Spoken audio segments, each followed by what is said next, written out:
Hi ಎಲ್ರಿಗೂ ನಮಸ್ಕಾರ. Welcome back my YouTube channel Krupa ದಿನಚರಿ. ಇವಾಗ ಟೈಮ್ ಬಂದು ಬೆಳಗಿನ ಜಾವ 3 ಗಂಟೆ. ಪೂಜೆ ಎಲ್ಲ ಕಟ್ಟಿ ಮೆರೆಸೋದು ಬೆಳಗಿನ ಜಾವ ಅಂತ ಹೇಳಿದ್ರು. ಸೊ ನಾವು ಸ್ವಲ್ಪ ಹೊತ್ತು ಮಲ್ಕೊಂಡು ಬೆಳಗಿನ ಜಾವ 3 o'clock ಎದ್ದು ಬಂದಿದ್ದೀವಿ. ಪೂಜೆ ಎಲ್ಲ ಕಟ್ಟಿ ಗಂಗಾ ಸ್ನಾನ ಹೂವಂಬಾಳೆ ಮಾಡೋಕ್ಕೆ ಮುಂಚೆ ದೇವ್ರುಗಳನ್ನ ಊರೊಳಗಡೆ ಎಲ್ಲ ಮೆರೆಸ್ಕೊಂಡು ಇಲ್ಲಿ ಪೂಜೆ ಕುಣಿಸಿ ಆಮೇಲೆ ಕರ್ಕೊಂಡು ಹೋಗ್ತಾರಂತೆ. ಸೊ ಅದನ್ನು ನೋಡೋಣ ಅಂತಲೇ ನಾವು ಇಲ್ಲಿ ನಿಂತಿದ್ದೀವಿ.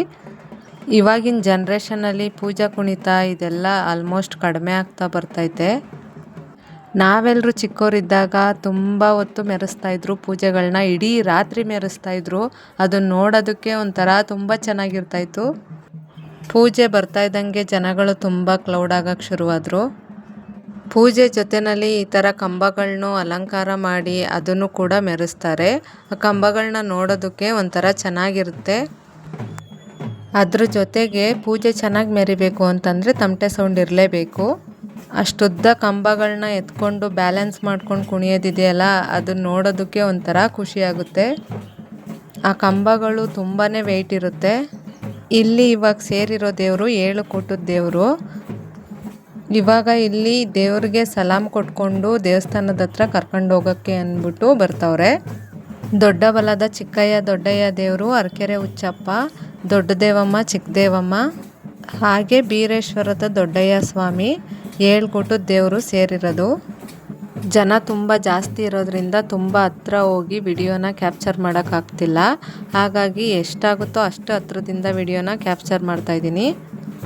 ಮಧ್ಯದಲ್ಲಿ ಪೂಜೆ ಸುತ್ತ ಕಂಬಗಳು ಕುಣಿತಾ ಇರೋದು ನೋಡೋದಕ್ಕೆ ಎಷ್ಟು ಸುಂದರವಾಗಿ ಕಾಣಿಸ್ತಿದೆ ನೋಡಿ ಕತ್ಲೆಲೂ. ಗಂಡು ದೇವ್ರಿಗೆ ಕಟ್ಟಿರೋ ಪೂಜೆಗಳು ತುಂಬ ವೆಯ್ಟ್ ಇರುತ್ತೆ ಅಂತ ಹೇಳ್ತಾರೆ. ಯಾಕಂದರೆ ಬೆಳ್ಳಿ ಕಳಸಗಳು ಮತ್ತು ಹೂವಿನ ಅಲಂಕಾರ ಬಟ್ಟೆಗಳು ಎಲ್ಲ ತುಂಬಾ ಜಾಸ್ತಿ ಹಾಕಿರ್ತಾರೆ. ಇಲ್ಲಿಂದ ಪೂಜೆ ಮೆರೆಸ್ಕೊಂಡು ಹಾಗೆ ಮುಂದೆ ಹೋಗ್ತಾ ಇದ್ದಾರೆ. ಇಲ್ಲಿ ದೇವ್ರಿಗೆ ಕಟ್ಗೆ ಹೇಳ್ತಿದ್ದಾರೆ ನೋಡಿ. ದೇವ್ರಿಗೆ ತೃಪ್ತಿಯಾಗಿ ಮೆರವಣಿಗೆ ಪೂಜೆ ಮುಂದೆ ಹೋಗಬೇಕು ಅಂದರೆ ನಮ್ಮ ಕಡೆ ಕಟ್ಗೆ ಹೇಳೋ ಪದ್ಧತಿ ಇದೆ. ಕಟ್ಗೆ ಹೇಳಿ ದೇವ್ರನ್ನ ವಾಲಿಸಿ ಮುಂದೆ ಕರ್ಕೊಂಡು ಹೋಗ್ತಾರೆ. ನಮ್ಮ ಹಿರಿಯ ತಲೆಮಾರಿನವರು ನಡ್ಸ್ಕೊ ಬಂದಿರೋ ಪದ್ಧತಿನ ಬಿಡೋಕ್ಕಾಗಲ್ಲ. ಇವಾಗಲೂ ಅದೇ ಸಂಪ್ರದಾಯದ ಪ್ರಕಾರ ನಡ್ಸ್ಕೊಂಡು ಹೋಗ್ತಾ ಇದ್ದಾರೆ.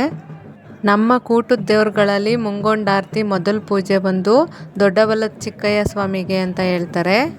ಚಿಕ್ಕಯ್ಯ ಸ್ವಾಮಿನ ಬರ್ಮಾಡ್ಕೊಳ್ಳೋದಕ್ಕೆ ಅಂದರೆ ಕರ್ಕೊಂಡು ಹೋಗೋದಕ್ಕೆ ಸಲಾಮ್ ಕೊಡಬೇಕು. ಅದಕ್ಕೋಸ್ಕರ ಹುಚ್ಚಪ್ಪ ಸ್ವಾಮಿ ಸಲಾಮ್ ಕೊಡ್ತಾ ಇದ್ದಾರೆ ನೋಡಿ. ದೊಡ್ಡಬಲ ಚಿಕ್ಕಯ್ಯ ಸ್ವಾಮಿ, ಅರಕೆರೆ ಹುಚ್ಚಪ್ಪ, ಬೀರೇಶ್ವರದ ದೊಡ್ಡಯ್ಯ ಸ್ವಾಮಿ, ಕಾಟಣ್ಣ ಸ್ವಾಮಿ ಇವರೆಲ್ಲ ಅಣ್ಣ ತಮ್ಮಂದಿರಂತೆ. ಇವಾಗ ನೋಡಿ ಯಾವ ರೀತಿ ಸಲಾಮ್ ಕೊಡ್ತಾರೆ ಅಂತ. ಈ ಸಲಾಮ್ ಕೊಡೋದು ನೋಡೋದಕ್ಕೇ ಒಂಥರ ಚಂದ.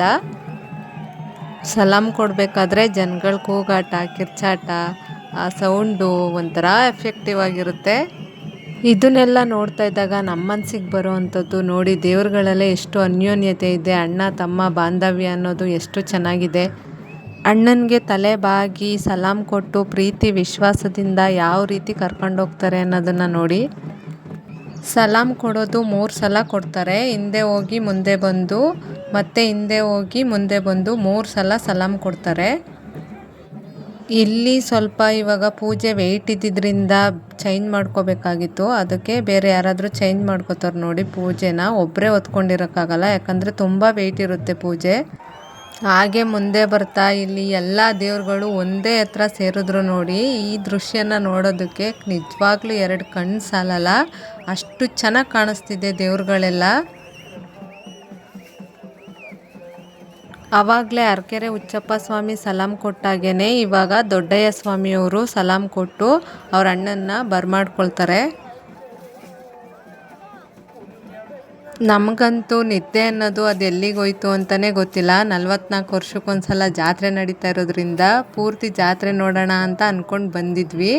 ನೋಡಿದ್ದಕ್ಕೂ ಒಂಥರ ಸಾರ್ಥಕ ಆಯಿತು ಅಂತ ಅನ್ನಿಸ್ತು. ಇನ್ನೂ ಕೊಂಡೋತ್ಸವ ಇದೆ, ಅದನ್ನು ನೋಡಿದ್ರೆ ಇನ್ನೂ ಖುಷಿಯಾಗುತ್ತೆ. ನಾವು ಶಿವರಾತ್ರಿಯಲ್ಲಿ ಬರೋದ್ರಿಂದ ಬೆಳಗಿನ ಜಾವ ಬಂದು ಹಾಗೆ ಪೂಜೆ ಮಾಡಿಸ್ಕೊಂಡು ಹೋಗ್ಬಿಡ್ತೀವಿ. ಈ ಥರ ದೇವ್ರ ಮೆರೆಯೋದನ್ನೆಲ್ಲ ನೋಡೇ ಇಲ್ಲ. ಕೊಂಡೋದ ವಿಡಿಯೋನ ಅಪ್ಲೋಡ್ ಮಾಡ್ತೀನಿ. ಅಲ್ಲಿವರೆಗೂ ನನ್ನ ಚಾನಲ್ನ ವಾಚ್ ಮಾಡ್ತಾಯಿರಿ, ಶೇರ್ ಮಾಡಿ, ಲೈಕ್ ಮಾಡಿ. ಸರ್ವಂ ಶಿವಮಯ.